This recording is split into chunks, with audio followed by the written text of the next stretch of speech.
छात्र छात्राओं से संवाद करते हुए शैक्षणिक गुणवत्ता के उन्नयन पर दिया विशेष बल।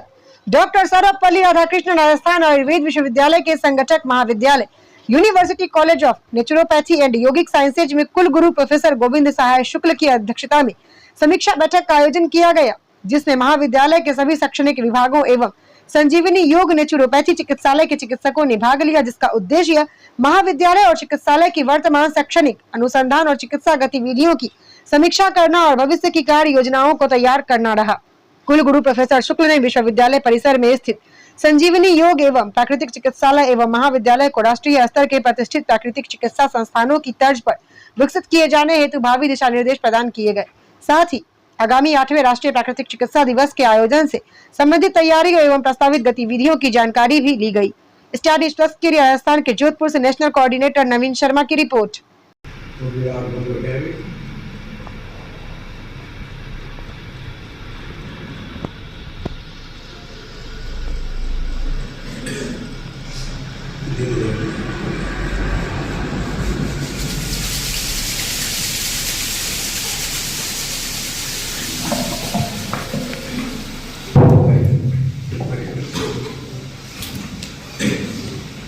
BNVS कॉलेज की प्रिंसिपल चंद्रवान जी, हमारे वरिष्ठ साथी राकेश जी, सभी हमारे योग्य और बच्चों से स्नेह रखने वाले शिक्षक महानुभाव, चिकित्सक और प्रिय विद्यार्थियों,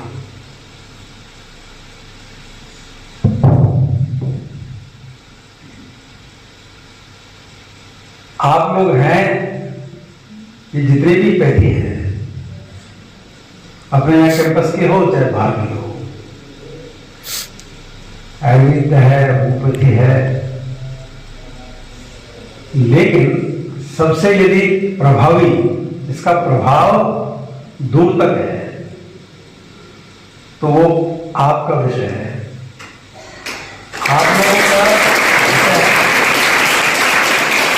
और इसकी आवश्यकता, आप लोगों की आवश्यकता आज है ना, योग को तो पूरे वैश्विक स्तर पर स्थापित हुआ है, लेकिन स्थापित होने के साथ उसको धरातल पर स्थायी रूप से बनाए रखना।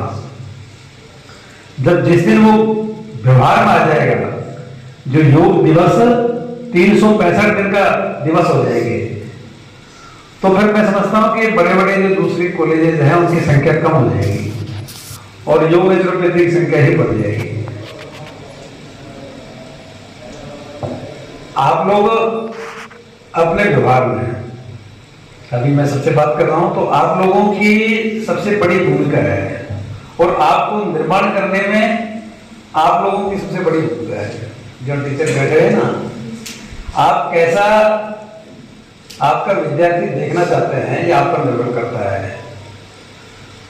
इनको अधिक से अधिक योग नेचुरोपैथी के बारे में दिल्ली लेकर के जा रहे हैं, बहुत बड़ी भीड़ निकल के जा रही है। बच्चे परीक्षाओं के लिए खाली पास होना, परीक्षा पास करने के लिए फिर परीक्षाओं के लिए पढ़ाई करते रहते हैं और फिर उसमें फेल होते रहते हैं, फिर बाद में मालूम चलता है कि आधे बच्चे फेल हो गए।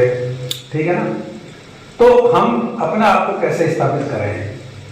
आप योग की अष्टांग योग की बात करते हैं तो यम, नियम, आसन, प्राणायाम, प्रत्याहार, धारणा, ध्यान, समाधि, इनको छोटा छोटा हम कैसे अभ्यास कर सकते हैं? 5 यम है, 5 नियम है, कौन कौन से है, तो क्या वो हमारे जीवन में कहीं दिखाई दे रहा है क्या? छोटी चीज है, उसके बाद में अष्टांग योग तो बहुत आगे की चीज है। कितना बड़ा विज्ञान इस देश का है। इस आपका जो विषय है ना, ये हमारे देश में कहीं ना कहीं स्थापित था, इसीलिए भारत विश्व गुरु था। भारत विश्व गुरु था और ये सब चीजों से हम दूर रहते हैं, इसलिए हम विश्व गुरु के दर्जे से नीचे आ गए। मोदी जी बार बार कहते हैं ना कि इसी अमृत काल चल रहा है, फिर दोबारा भारत विश्व गुरु बनेगा। तो आपके माध्यम से अपना जो दर्शन है, अपना जो मूल भाव है इस देश का, तो वो आपके आसपास घूम रहा है, आपके चारों तरफ ही है। तो हम जिस पैथी को पढ़ रहे हैं उस पैथी का प्रभाव कैसा व्यापक होना चाहिए। मैं समझता हूं कि 3 साल का जो मेरा कार्यकाल है, ठीक है ना, है।